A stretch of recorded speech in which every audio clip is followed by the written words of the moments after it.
So Early Warning Labs' core focus is earthquake early warning. We've been doing that since about 2014. We're an official partner with the U.S. Geological Survey. We're actually the longest standing licensed partner with them, along with the longest standing research and development partner with them. Like I said, we've been doing this since 2014, and we built a platform from the ground up to deliver these earthquake early warnings across both the United States and also now internationally. So most importantly, earthquake early warning in the United States is science-based. I mean, this has been in development for, some aspects of it over 30 years. And finally, we've been able to launch the system called ShakeAlert, which is run by the U.S. Geological Survey. And that allows us to actually deliver these scientifically based alerts out to individuals and organizations to be able to mitigate risk. I'll get into a little bit more about kind of what that risk mitigation profile looks like. But wanted to just touch on, the fact that this is a science-based technology. It's not prediction. It's real time. It's as the earthquake's happening, and we're basically just outrunning it. I'll get into that a little bit more. So the biggest benefit of earthquake early warning is that we can mitigate about 50% of the injury and casualty by just being able to get this audible alert out to folks. And that's why we focused on kind of creating a platform that integrates and is agnostic to be able to deliver these audible alerts and then mechanical type actions out to any type of interface that an organization may have. And being able to get that alert out, like I said, is huge. I mean, we can mitigate half. I mean, it's tremendous. So that's why we're pushing hard for this continued rollout and the continued adoption of this technology. So most importantly, we're overdue, specifically here on the West Coast in the United States. There's a significant chance that we're going to have this next big earthquake in the next 20 or 30 years. We've seen some sizable events. Luckily, they haven't been directly close to populated areas. Obviously, the Ridgecrest earthquake is a big example of that about 2 years ago. But as you can see, I mean, the risks are huge. They're there. One of the numbers here that really actually scares me, it's not necessarily the injuries and the economic loss, but it's this entrapment aspect that we see in elevators, which is huge. So that's actually something that we've mitigated with our platform to be able to recall elevators to the closest floor and hold them there until the shaking stops to completely mitigate that risk. Then, of course, the audible notification like we talked about. So this whole platform is run and managed by the USGS, the detection platform, the ShakeAlert system, as it's called. So they're detecting this real time. There's over 1,200 sensors on the West Coast, and they're actively listening for the seismic waves. So there's P waves and S waves. I'm not going to get too far into the technical details of that, but the sensor network is able to detect these seismic waves and package that data up real time and then deliver it directly to us and other providers. So we get that raw data, and what's unique about us is that we actually get we go back a few layers and we get that raw data, and we actually create a customized earthquake early warning for our end users, whether it's through a mobile application or our commercial interfaces. We're able to create a customized alert that's just for that person, not just sort of like a general wide area estimation. We do it very specific for a specific point of what we're protecting, whether that's an individual or a facility. There's a great graphic of kind of how this all works, right? We talked about 1,200-ish sensors. Between 3 and 4 sensors need to detect these seismic waves. That allows them to kind of triangulate where it is, omit false alerts, and be able to actively identify that event. So these sensors are detecting what we call the P waves, which are traveling faster than those damaging S waves. And if, theoretically, if we're able to detect these P waves, then we can actually gain a nice big chunk of warning time between the P wave arrival and the S wave arrival in the earthquake. And not just that, if we can then now outrun those seismic waves ahead of the earthquake with this alert, we get to gain a nice big other chunk of early warning there too. So that's really how we're able to get this warning ahead of time. In sort of the Los Angeles area, Southern California, Northern California-ish, based off sort of the faults and the sensors, we can get roughly about 60 seconds, best case scenario of warning. Pacific Northwest, they're a little bit spoiled. They can get upwards of maybe 2 minutes of warning for a large offshore event. So, but again, that's best case scenario. We've seen events where it's been just a few seconds, to tens of seconds, to 57 seconds, to no warning. It just really depends where you are, where the earthquake is, how big it is, and even how deep it is. This is just a little graphic that kind of just shows the huge step, right, based off of the magnitude of the earthquake, of the energy released. We're worried about events that are possibly around magnitude 8 to 9 now here on the West Coast. And of course, overseas, those are some of the serious events. But even a magnitude 7, that's right in the middle of a populated area, can be quite devastating, even down into the 6s, right? With the Northridge earthquake, the 6.7 that was right in the middle of a populated area, and the damage was tremendous. So knowing that we could possibly see maybe an 8 or upwards of a 9 in the Pacific Northwest is pretty frightening, which is why this technology is so beneficial. A big question we get is, how do you know kind of when to send someone an alert? That's a great question. We like to filter out all the small earthquakes, obviously. We don't want to disturb a hospital or slow and stop a train or open the elevators in a door or play an alert and wake people up in the middle of the night for a small earthquake. And that's what's really cool about the earthquake early warning system is that, as I said, it's not prediction, but we are able to forecast. There's models where we can model and say roughly how bad the shaking is going to be where an individual or an organization is. So we can set thresholds on our commercial SaaS platform and on the mobile application for when you want an alert to happen and when you don't. So you say anything over an intensity 5, we want to play an alert. Anything over an intensity 6, we want to take a mechanical action. Like I said, stopping a train or an elevator or shutting off gas lines, things of that nature. And that's sort of the output of this earthquake early warning system is what's called the MMI, the intensity, the modified Mercalli intensity scale.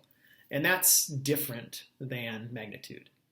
You always hear reports of an earthquake being a certain magnitude, right? Magnitude 6.7 like Northridge or 7.2 or whatever.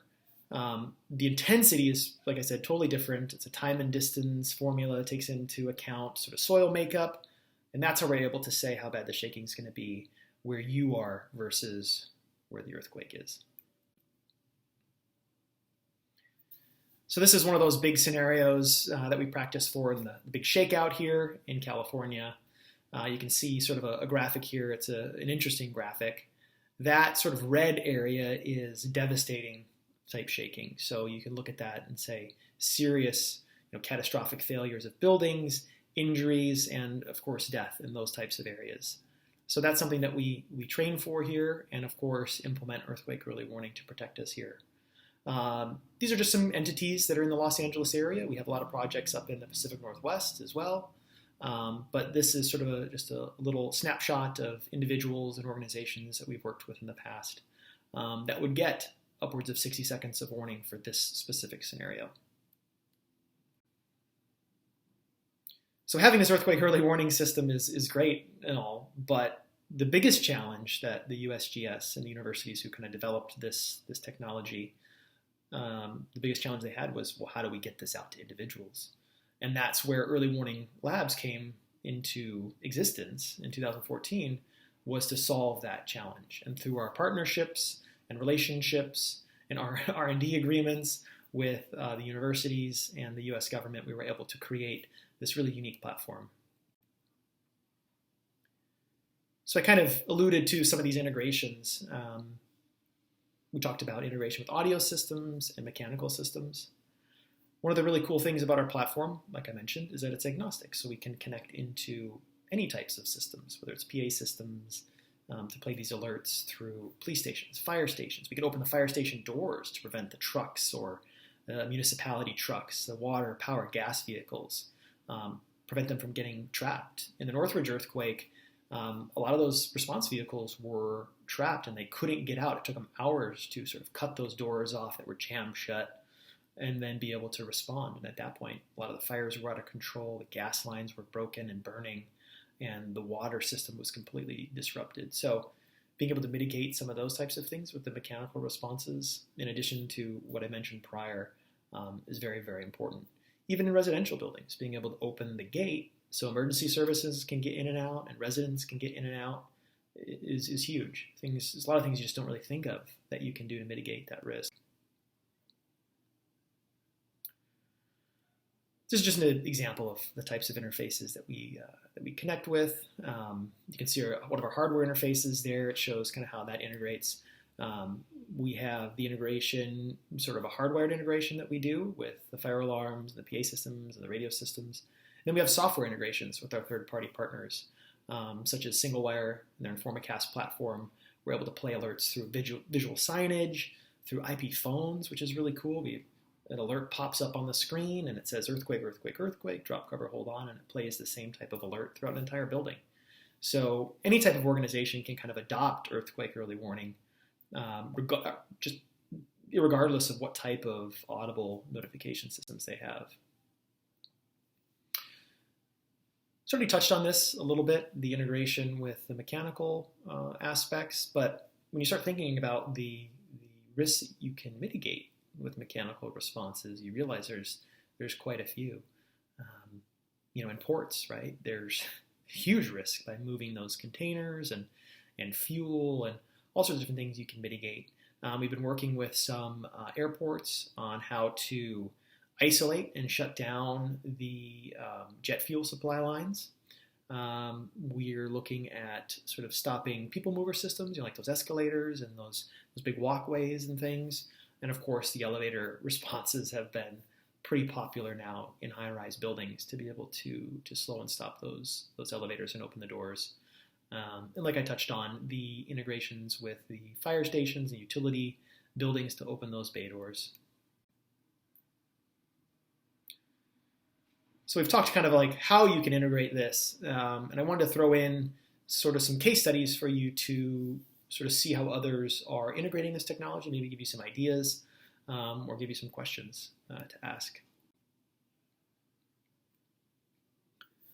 So one of our really first implementations we did in regards to sort of residential high-rise was a luxury condo tower in Marina del Rey here. It's a beautiful, big, giant glass building butting up right up onto the water in the marina there. And it's called REGATTA Seaside. And it's an HOA, right? It's run by the residents. And they have been, the manager there specifically has been very forward-thinking with technology. They do everything from sort of water leak detection to full earthquake coverage for the residences, to all sorts of cool technologies that they've integrated with the facility. And when they heard about earthquake early warning, they were absolutely all about it. They have a whole technology committee in the building with the HOA, and they were really, really excited to integrate this. And it's worked really well. We've integrated it with the fire alarm system, with a bunch of the mechanical systems in the building, and it's been really cool to see kind of how they've enjoyed having the system. A funny story about early on when we installed it, they would feel sort of a little bit of shaking, right, for some of the smaller earthquakes, but that was all below the threshold. And some of the residents were complaining, well, the system didn't go off. Well, it's designed not to, right? It's designed not to wake you up in the middle of the night. So the HOA said, okay, well, let's lower the threshold, right? And people can see kind of how the system is going to work in the next earthquake. Sure enough, about 2 or 3 months later, there was an earthquake. I want to say it was 3, 4 in the morning. And the alert went off, woke up everybody in the building. They felt a little bit of the shaking, and then they went to sleep. And immediately the next day, they said, okay, it works, we get it, let's put the threshold back up. So, we have to kind of straddle that aspect of the warning piece of not having it too low, but having it low enough where, people will have trust in the system. So we're always sort of balancing that aspect of it. Another cool integration is through the property over at NBC Universal Studios. I'm sure some of you have been there, whether it's the place in Florida. We don't have it there, obviously, but we have the earthquake early warning system integrated with both the studio and the staff at the amusement park. And of course, like the film studio that's there too. So it goes out through the two-way radios. to their emergency services personnel. And we have it integrated in one of the fire stations that's on site, LA County, and we'll get to that here in just a minute. But they've been getting quite a few alerts throughout the last couple of earthquakes we've had here, and it's worked really well. And now we're looking at integrating it into some of the other facilities they have there, the elevators, playing these alerts through the IP phones in some of their buildings. So we're excited to be expanding there. We have our system installed in LA City Hall. We worked with the Mayor Garcetti's office to get that integrated in there. We debuted it on one of the shakeouts a couple years ago. I want to say it was 2019. And it's been integrated in that system, both with the elevators and with the fire alarm system that's in there. It was a challenging project. They had a really old fire alarm system, but we worked with the vendor, Johnson Controls, to get that integrated and updated. And we ultimately got that system working. But it was a 30-year-old fire alarm system. So, like I said, we're agnostic. There's really haven't been any systems we haven't been able to connect to yet, but there are some that are really old that do take a little bit of updating to get working, but we were able to accomplish that there. One of the big projects that I'm really proud of personally is our huge rollout with LA Metro. We're integrated through the entire train system here in California.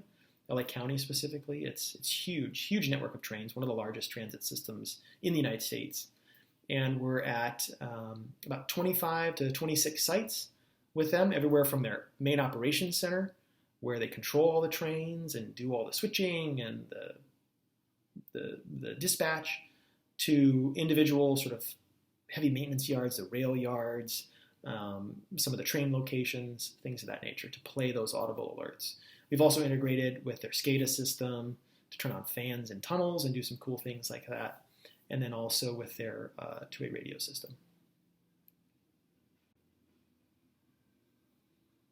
The fire station that I mentioned is LA County Fire Station 51. Because it's on the Universal Studios lot, it's actually been in a bunch of different movies they've filmed there. They have some of that displayed in there, which is a cool thing. It's a historical station. We integrated there with the PA system, so we wake up the firefighters if they're asleep, or play an alert if they're having a meal or working out. They can hear that there's an earthquake event coming.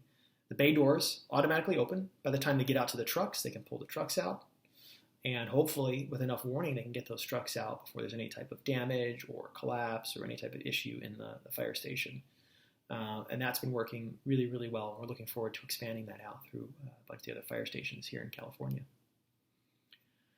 Hospitals. There's a huge possibility to integrate this with hospitals. And we've shown that at Cedars-Sinai Hospital. It's a very well-known hospital here in Los Angeles. Some say it's the hospital of the stars, right? But for us, it's the Earthquake Early Warning Hospital. And they were the first healthcare facility to integrate this technology. So they're very forward-thinking in not just their care, but also the technology that they use. And we've integrated this through the entire facility. All 5 towers, whether it's from the basement to the labs, to the emergency room, to the general care areas, that earthquake early warning alert will play. And it's been an interesting process, right? This was the one that sort of kept me up at night thinking, boy, wow, if we play an alert in the hospital, how are people going to respond? I mean, the surgeons, when they're in the operating rooms, what are they going to do? And, their team was able to, work with us to kind of plan it out. And we educated the staff. And one of the interesting things they told me was, look, the fire alarms go off all the time by accident, right? Someone's smoking in the hallway or the stairwell, or there's a piece of equipment that is, it's a chip is burned or something and it starts smoking. So, that happens all the time, right, in the facility. So the staff are familiar with those types of kind of alerts, false alerts and real alerts. So having something else that they've been trained on really doesn't affect adversely, right, the level of care that they have. They have protocols for if an earthquake's coming. So this just allows them to preemptively kind of protect patients and sort of mitigate risk before that shaking happens. So really, really interesting integration, and one of the higher risk ones in regards to kind of what needs to happen and when, but really rewarding to be able to be involved with that. And of course, share all this information back with the early warning community the universities, and the USGS to share that with other organizations that are looking at implementing. Now, some good news. We also, part of our public service and our way of giving back and our commitment to the USGS and the United States is our free mobile application that we have available, not just in California and Oregon, but also up in Washington. So this is available on the West Coast. Anyone can download it and use this app. It's been approved by the USGS. It's worked really, really well. We've had great feedback, great performance on it. One of the caveats to this is that we don't really know how it will perform in a really large area or an earthquake that's going to impact a huge area where we have to send out hundreds of thousands, if not millions, of push notifications. And the carriers don't really truly know how the system is going to perform at that aspect. But at the capacity now, it's performing really well with these isolated earthquakes. So we're excited and it's promising. But again, in a really large event, this is the best effort solution. We don't really control the push notifications that Apple and Android do and how they sort of prioritize those. But we're seeing really, really good performance early on with the mobile application. So if any of you are on the West Coast, I invite you to download this mobile application. Or if any of you come out here to California or the West Coast to visit, definitely make sure you get this app.